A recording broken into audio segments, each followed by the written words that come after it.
की सभा के अध्यक्ष मंडल के साथीगण, साथी किशन जी, पेमाराम जी, तमाम मंचस्थ नेतागण और जिले भर से सीकर जिले से आए हुए मातृशक्ति किसान मजदूर नौजवान साथियों, सबसे पहले तो मैं उन तमाम साथियों को जो अभी मांग पत्र साथी पेमाराम ने पढ़ के सुनाया, पूरे सीकर जिले के एक एक गांव, ढाणी और एक एक वार्ड शहर में आम जनता के बीच में जो समस्याएं हैं उनके लिए जागृति पैदा करने के लिए जत्थे निकाल करके गए। उन सबको मैं आप जिले के तमाम लोगों की तरफ से उनको धन्यवाद पेश करता हूं। बहुत बहुत धन्यवाद। मेरे से पूर्व वक्ताओं ने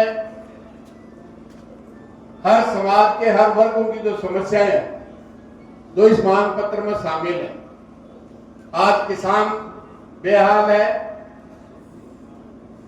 फसलें अतिवृष्टि से नष्ट हो गई, समर्थन मूल्य पे कोई खरीदने वाला नहीं है, मजदूर का हक कोई देने वाला नहीं है, विद्यार्थी की शिक्षा के लिए कोई चिंतित नहीं है, 1.5 से 2 लाख पद सरकारी स्कूलों में खाली है, भरने का नाम नहीं लेते, और कोई पुस्तक के लिए कोई मास्टर कहते अभी टेस्ट आ गया, अभी 5वीं तक की किताबें नहीं आई, तो उसको इनाम देते हैं एपीओ कर।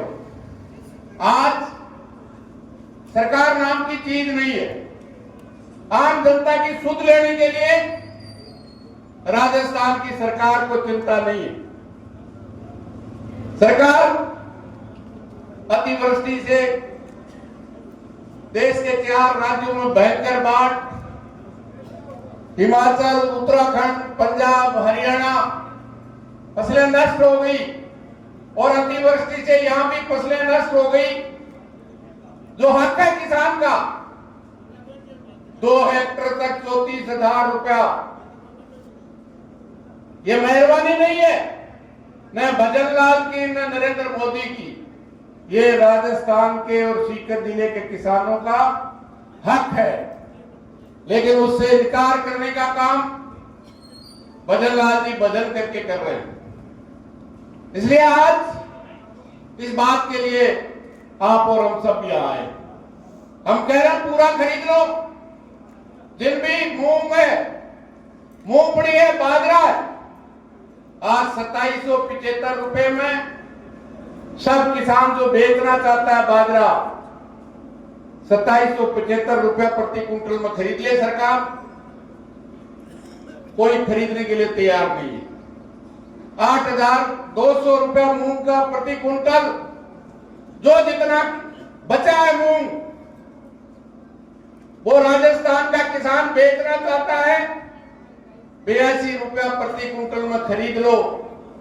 लेकिन कोई बेचने जाएगा तो कहेंगे इसकी क्वालिटी खराब है, ये खराब हो गई। क्यों भाई? ये आप तुम्हारी जिम्मेदारी है। अगर खराब हो गया तो पहले मुआवजा दो और फिर बच गई है उसको खरीदने का काम करो। आज तक इस 11 साल में नरेंद्र मोदी ने घोषणा जरूर की एमएसपी की, जो सबसे ज्यादा देश में बाजरा पैदा होता है, 1 कुंटल भी किसी किसान का नहीं खरीदा।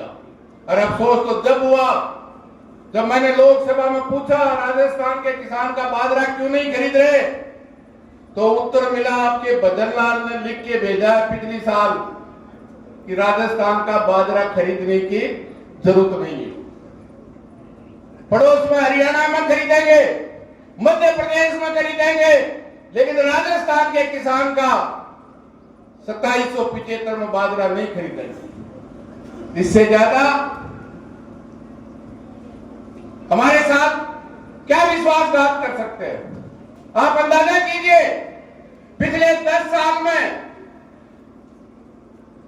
जो एमएसपी जिन फसलों की घोषित है उससे नीचे बेचने से पूरे देश के किसानों को 45 लाख करोड़ का नुकसान हुआ है। क्या हालत है? कल आपने अखबार पढ़ा हो, अभी अलवर में प्याज आया है, 5 रुपए में कोई लेने वाला नहीं है, और जब लालौंग की गोदाम में चला जाएगा तो 5 रुपए वाला प्याज 65 और 60 रुपए बिकेगा। मोदी जी कहते हैं 5 वाला प्याज 65 बिकेगा, देश विकास करेगा, और किसान को भाव दे देंगे तो देश कंगाल हो जाएगा। 8200 रुपए मूंग का देने के लिए तैयार नहीं, कह रहे 25 कुंटल खरीदेंगे, मूंगफली 25 कुंटल खरीदेंगे, और विदेशों में 13,000 रुपए कुंटल से दलहन खरीद के लाएंगे। और एक अमित शाह है, तड़ी पार कह रहा जितनी दलहन पैदा करोगे सब खरीद लेंगे। अरे तो मैं कह रहा हूं फिर किस बात का टोकन दे रहे हो? मूंग की जगह कोई गुआर नहीं तो लेगा, मूंग ही तो लेगा, फिर 25 कुंटल क्यों लगा रहे हो? घर का पूत कुंवारा डॉलर फाड़ो जगह फेरा। जिस किसान का वोट लेके गए उसको 82 रुपए 8,200 देने के लिए तैयार नहीं है, और विदेशों में 13,000 रुपए कुंटल देने के लिए तैयार है। इसलिए किसान को ये सवाल, ये आह्वान कम्युनिस्ट पार्टी ने जरूर किया, लेकिन बहुत से लोग जो कम्युनिस्ट पार्टी को नहीं मानते हैं वो लोग भी आए। इसलिए मैं पूरे सीकर जिले की आम जनता को, इस बात के तमाम संगठनों को भी इस बात के लिए धन्यवाद देता हूं। और जब भी आप और हमने जो लड़ाई लड़ी है, सब पार्टी और संगठनों का बैरियर तोड़कर सीकर और राजस्थान की जनता ने समर्थन दिया है, और उसी का नतीजा है कि प्रदेश और देश की सरकार को झुकाने में सफल हुए। इसलिए आज सरकार जिन कारनामों पे चल रही है, स्मार्ट मीटर ही नहीं है, स्मार्ट मीटर तो है ही लूटने का। अरे 2 करोड़ के करीब राजस्थान में मीटर चालू है, क्यों उनको फेंकना चाहते हो? पूरे देश में 65 करोड़ मीटर, 65 लाख मीटर है, करोड़ क्यों? इसके पीछे पूरी बिजली को अंबानी, अडानी, टाटा, बिरला को देना चाहते हैं। अभी देश की सरकार ने तमाम बिजली मंत्रियों की, राज्यों की मंत्रियों की मीटिंग बुलाई और स्पष्ट आदेश दिया, जितने बिजली कंपनियां हैं उनका शेयर अंबानी, अडानी, टाटा, बिरला को 51% देकर उनका मालिकाना हक उनको सौंपोगे तो नरेंद्र मोदी की सरकार बिजली के विकास के लिए जो पैसा उसका हक है राज्य का, वो जब भी देगी जब कंपनियों को आप निजी हाथों में दोगे। मंशा क्या है?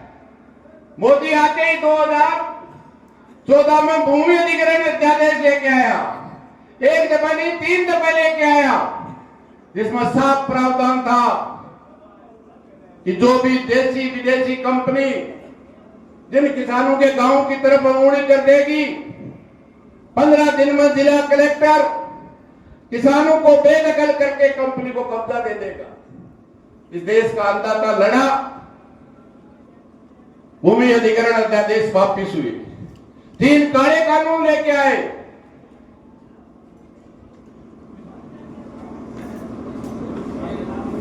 तेरह महीने तक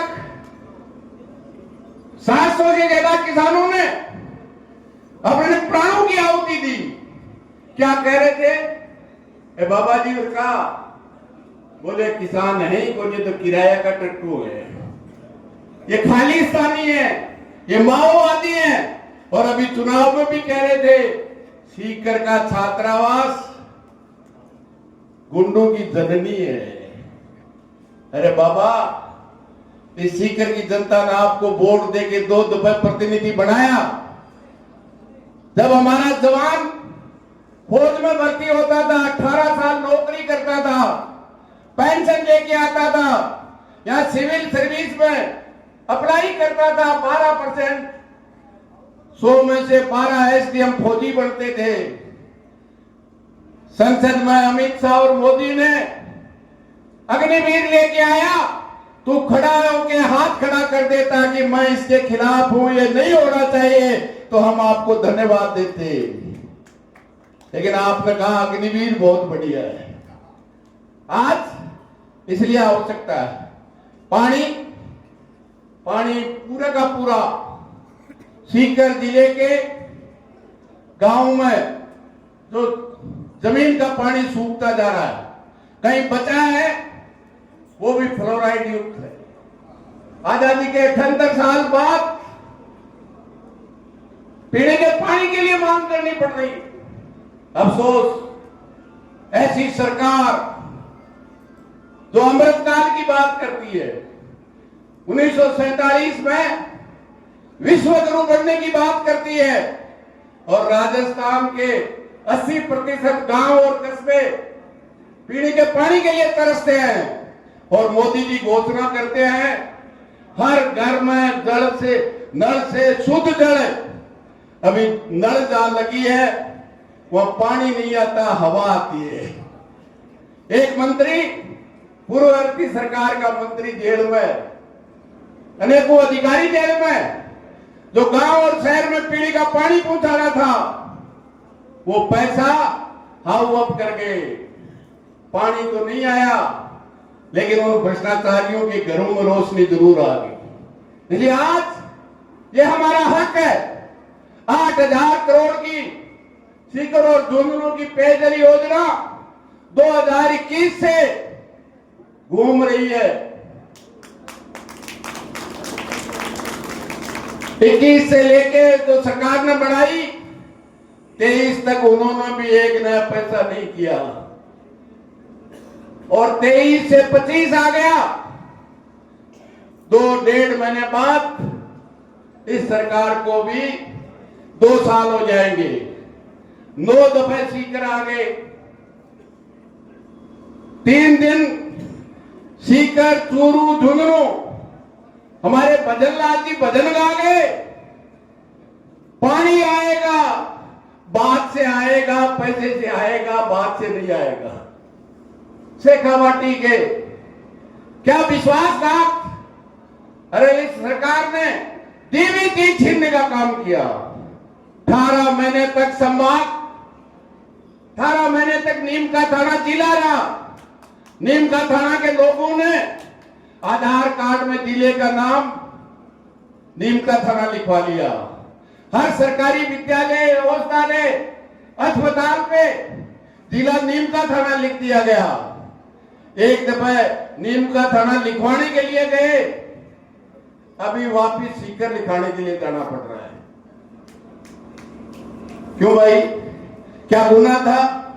ये बदला लेने का काम जो भारतीय जनता पार्टी कर रही है, एक जगह तो शिक्षा के साथ, संवाद के साथ, जीने के साथ, पीने के पानी के साथ, और हमारे जिस तरह से कर रही है, मैं समझता हूं इसके लिए लड़ने की, और केवल लड़ सकता है तो केवल ये लाल झंडा है, तो सबको साथ लेके लड़ सकता है और सरकारों को झुका सकता है।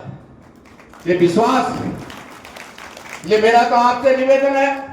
हम सरकार के प्रतिनिधि यहां बैठे हैं, जिला कलेक्टर से भी कहना चाहते हैं, किसी के भी मीटर घर में, दुकान पे, कहीं भी लगा हुआ है, चालू है, अगर कोई स्मार्ट मीटर लगाने के लिए जाएगा तो उसको ठीक करने का काम सीकर की जनता करेगी। कान खोल के सुन ले। केवल यही नहीं है, पूरी बिजली से लूटना चाहते हैं। आज गरीब से गरीब के पास भी ये मोबाइल है, इसको चार्ज करने के लिए बिजली चाहिए। अब खेत से, भाव से नहीं लूट सके तो बिजली से लूटने का, कंपनियों को मालामाल करने का। आपको आश्चर्य होगा, अभी नरेंद्र मोदी ने LIC के, जो इस देश की जनता जो LIC में इंश्योरेंस कराती है, उसका 33,000 करोड़ रुपया मोदी ने आदेश देकर के गौतम अडानी की कंपनी में दिला दिया। इस देश में एक भी मीडिया ने खबर नहीं छापी, अमेरिका के एक अखबार ने छापी मोदी किस तरह से अपने यारों को, देश की जनता का पैसा लुटा रहा है। 33,000 करोड़ रुपया। अभी कर्जा माफी की बात कर रहे थे, अब कह रहे नहीं वो तो LIC वालों ने ही दिया है। अरे LIC वालों ने आज तक गौतम अडानी को नहीं दिया। देश का प्रधानमंत्री आदेश देकर सीकर के जिले के किसानों का, राजस्थान और देश के किसानों का कर्जा माफ करने से देश कंगाल हो जाता है, और एक एक कंपनी को देश की जनता का 33,000 करोड़ रुपया एक आदेश से चला जाता है। मुझे अफसोस है, मैंने सवाल पूछा देश की संसद में कि 14 से लेकर 24 तक बड़ी बड़ी कंपनियों का कितना कर्जा माफ किया है। आपको सुन के आश्चर्य होगा, 25 लाख 25.5 लाख करोड़ रुपया, और पूरे देश के किसानों की केसीसी है 12 लाख करोड़। पूरे देश के किसानों का कर्जा 2 दफा माफ हो सकता है, उतना 500 उनका भी नाम नहीं बताएंगे। मैंने पूछा उनका नाम बताओ, तो सीतारमण वित्त मंत्री कहती है 1943 का रिजर्व बैंक कानून नाम नहीं बता सकते क्योंकि उनकी बेइज्जती हो जाती है। मैंने कहा शर्म करो, जिस किसान मजदूर नौजवान के वोट से आप यह संसद में चुन के आए हो, प्रधानमंत्री, वित्त मंत्री, गृह मंत्री बन के बैठे हो, उनका 3 लाख रुपए केसीसी ओवरड्यू हो जाए, गांव के गरीब का 50,000 रुपया सोसाइटी का ओवरड्यू हो जाए, तो ढोल बजाएंगे, अखबार में नाम, बाप का नाम, गांव छापेंगे और फला दिन जमीन नीलाम होगी। ये उनका तो इज्जत होती है, और जिनके नोट से जीत के आते हो उनकी इज्जत की आपको फिक्र है, वोट देने वाले की चिंता नहीं। इसलिए आज लड़ने की जरूरत है। हम कहना चाहते हैं राजस्थान के मुख्यमंत्री भजन लाल को, चाहे वो 1500 धोध में है, दांता में, खंडेला में किसी भी किसान की जमीन नीलाम करेगा तो ये लाल झंडा उनकी छाती पे लड़ेगा और 1 इंच भी जमीन नीलाम नहीं होने देगा। ये मार्क्सवादी कम्युनिस्ट पार्टी है। अरे आजादी से पहले अंग्रेजों के राज और राजा और नवाब के राज में भी किसान का बैल कुड़क नहीं होता था, किसान का घर कुड़क नहीं होता था। ये डबल इंजन की बड़ी मुख्यमंत्री और प्रधानमंत्री की सरकार राजस्थान में हजारों लोगों के घर कुड़ कर दिए। मैं तो धन्यवाद दूंगा साथी मंगेश, पूरे हनुमानगढ़ और गंगानगर में जिन भी फाइनेंस कंपनियों ने जिसके घर पे ताला लगाया था, साथियों को साथ जाकर उस ताले को तोड़कर उस घर वाले को वापस घर के अंदर कोई पहुंचाने वाला है तो इस लाल झंडे का मंगेश चौधरी पूरे राजस्थान से आ रहे हैं। अरे है कोई शख्स, अरे तुम घर से निकालोगे जमीन, जब तक तुम्हारा कर्जा नहीं चुकेगा जमीन किसी के ट्रांसफर नहीं होगी। वो किसान का जीवन का आधार है। तुम उसको नीलाम जब अंग्रेजों के टाइम नहीं होती थी, अभी तो आपके अंगुली से सरकार बन रही है, पंच से प्रधानमंत्री बन रही है। इसलिए मेरा तो आपसे निवेदन है इन तमाम चीजों के लिए पानी, इसलिए हर चाहे सवाल आज जिस तरह से क्या हालत है, DPR बन रही है या नानी के किसान, नेशनल हाईवे गंगानगर के लोग इस हाईवे से जाते हैं, हर बरसात में एक दिन नहीं लगातार गंगानगर तक जाने वाले लोग परेशान होते हैं। नानी के किसानों के बढ़ाट तक खेतों में पानी घुसता है। कह रहे हमने DPR बना ली, लेकिन DPR बनने से नहीं होगी, पैसा देने से उसका स्थायी समाधान हो। इसलिए आज एक एक सवाल पे मैं समझता हूं लड़ने की आवश्यकता है और निश्चित रूप से मुकाबला करने की आवश्यकता है। अभी DAP मांगने गए राजस्थान में, बाजरा में लाठियां मिली, डीएपी नहीं मिली। अरे 400 वाली डीएपी 1350 कर दी। 1350 देने के बाद भी मिलती नहीं, मिलती है तो नकली मिलती है। किशनगढ़ में कई फैक्ट्री पकड़ी गई। मैं जम्मू कश्मीर में इस एग्रीकल्चर एडवाइजरी कमेटी में हूं।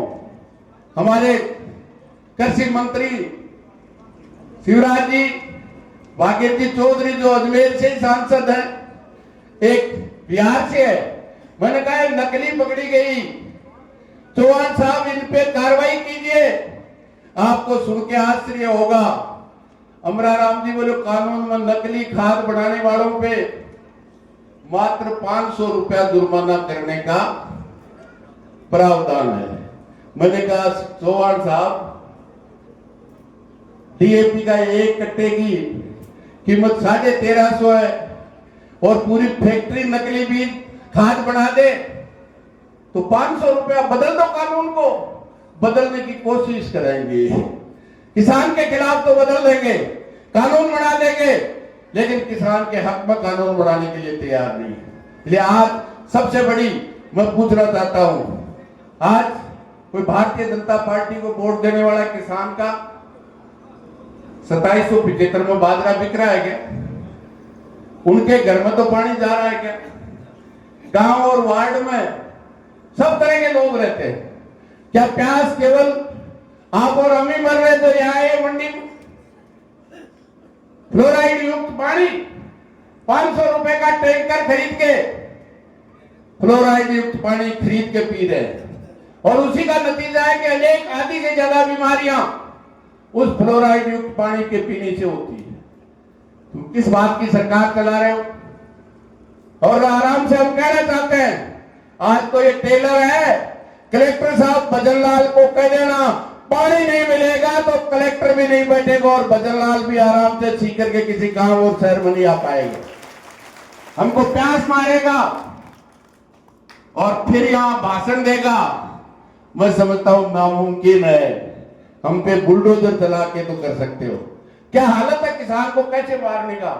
मैंने तो सुबह अखबार में पढ़ा, अभी पुष्कर का मेला चलता है जहां ऊंट और घोड़ियां बिक्री होती है। एक व्यापारी ऊंट खरीद के लेके जा रहा था बाय रोड में।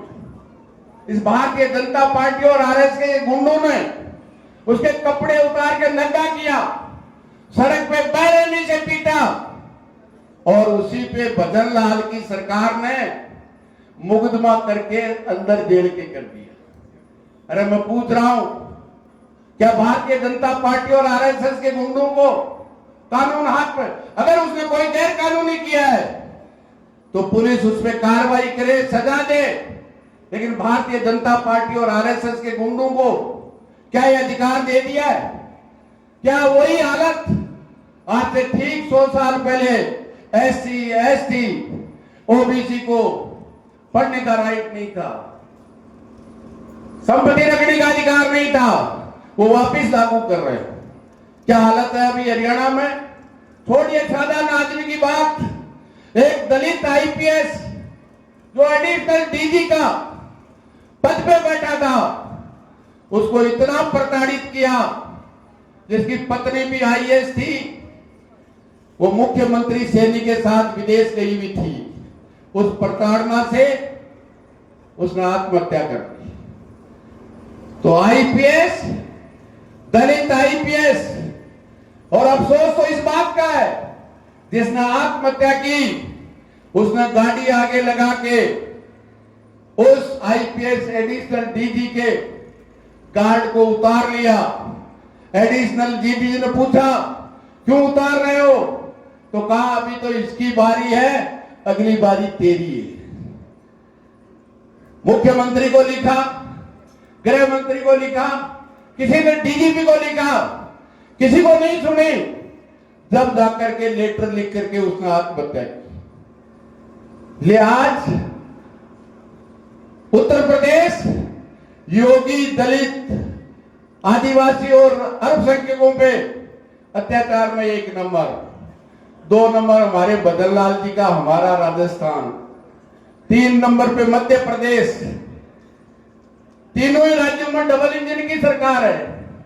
किसके खिलाफ अत्याचार हो रहा है? किसान के खिलाफ, दलित के खिलाफ, अल्पसंख्यक के खिलाफ, आम आदमी के खिलाफ। तो इसके खिलाफ लड़ने की आवश्यकता है। अब ये लातों के भूत बातों से नहीं मानेंगे। भेड़ बकरी नहीं बिकेगी, ऊंट नहीं बिकेगा। गोरक्षा के नाम से कह रहे गो हमारी माता है, तो फिर सांड तुम्हारा। दोनों को ले जाओ भाई। अरे इस गाय को, गाय पालने वाले और बछड़े को मारने का काम इसी भारतीय जनता पार्टी ने किया है। 95 में केवल एक मैं विधायक था आपका वोट का आशीर्वाद लेकर जाने वाला कि ये कानून किसान को मारेगा, गो पालने को मारेगा। कोई सरकार गाय नहीं पाल सकती, पाल सकता है तो किसान। आज 1 साल का पांडा भी आपको सड़क पे आवारा नहीं मिलेगा। अनेकों सांड मिलेंगे, आदमी को मार देंगे। और इस पाबंदी से न केवल तो इनकम मेलों में लगती थी, परबसर का मेला, डीडवाड़ा का मेला, धोत का मेला, सब मेले समाप्त हो गए। जो आती थी इनकम किसान की वो समाप्त हो गई। और जो कुछ कमाते हैं उससे कभी तार लगाते हैं, कभी जाली लगाते हैं। और नहीं होता तो रात को आराम से सो जाए तो गांव की गौशाला में 1000-2000 रुपया देंगे जब गौशाला चलेगी। इसलिए मेरा तो आपसे निवेदन है, एक एक जगह सेना में अग्निवीर, बछड़े की बिक्री पे पाबंदी, अभी बाकी पशुओं पे उनको पशु क्रूरता दिखती है। मैंने कहा देश की संसद में, मैंने कहा आपको पशुओं की क्रूरता दिखती है, उसके लिए कानून है। 82 रेल के सामान्य डब्बे में 82 की जगह 282 लोग बाथरूम में खड़े होके जाते हैं। वो आपको मानव क्रूरता दिखाई नहीं देती। 18 डब्बे हैं, उनमें 3-4 डब्बे सामान्य हैं, बाकी एसी है, कोई स्लीपर है, साधारण आदमी। अरे जिस देश में 80 करोड़ लोगों को 5 किलो गेहूं दिया जा रहा है और अब कह रहे हैं किसी का बिल आ गया बिजली का, मैंने कहा 2000 आ गया तो खाद्य सुरक्षा से बाहर होगा, पेंशन बाहर होगी। इसलिए वो हक तोड़ने का काम ये जो सरकार, इसके लोग कर रहे हैं। इसलिए तैयारी करो, अभी बुआई का भी समय है, कुछ निकालने का भी समय है, लेकिन गांव गांव में तैयारी करें। जहां भी इस तरह से हमला करने की कोशिश करें, मुकाबला करेंगे। और जब तक इस समाजों का समाधान नहीं होगा तो निश्चित रूप से और लड़ाई लड़ेंगे और इस सरकार को झुकाकर जनता को जीत दिलाने का काम करेंगे। इसलिए मैं पुनः आपको इस बात के लिए तो धन्यवाद देता हूं। और प्रशासन के लोग अगर आए हैं, ज्ञापन यहां लेते हैं और इन समस्याओं पे अधिकारियों से बैठकर इनके समाधान का प्रयास करते हैं तो बहुत अच्छी बात है। और उनको तकलीफ होती है। मैं कहना चाहता हूं, भजनलाल जी कह रहे हैं हर महीने कलेक्टर 3 ग्राम पंचायतों में जाएगा, जाए ना? कुछ में जाता होगा, कुछ में नहीं जाता होगा। जन सुनवाई भी है। पहले मैंने कहा पहले बृहस्पतिवार को पंचायत हेडक्वार्टर पे जन सुनवाई होगी, दूसरे पे एसडीएम हेडक्वार्टर पे पंचायत समिति लेवल पे होगी और तीसरे बृहस्पतिवार को कलेक्टर साहब सुनेंगे पूरे राजस्थान। और हम हजारों की संख्या में हमारी समस्याएं सुनाने आए हैं। कोई हम भजनलाल की कुर्सी लेने नहीं आए, न कलेक्टर की कुर्सी लेने आए। और हम तो इतने शांति प्रिय हैं, 8 दिन 13 दिन और 13 महीने भी बैठकर किसी को धक्का देने का काम नहीं किया, आज तक किसी की मूंगफली छिन-भिन करने का काम नहीं किया। फिर अगर सरकार में बैठे हुए उनके लोग केवल ड्रामा करें और लोगों को लूटने का काम करें तो भाई फिर दो दो हाथ होंगे, उसके लिए जिम्मेदार हम लोग यहाँ हैं, वो नहीं होंगे, फिर सरकार और सरकार का प्रशासन होगा। यही बात कहते हुए आप सब आए, तमाम जिले के लोगों को इस बात के लिए धन्यवाद। निश्चित रूप से सड़क से संसद तक हम लड़ेंगे और सरकार को झुकाएंगे।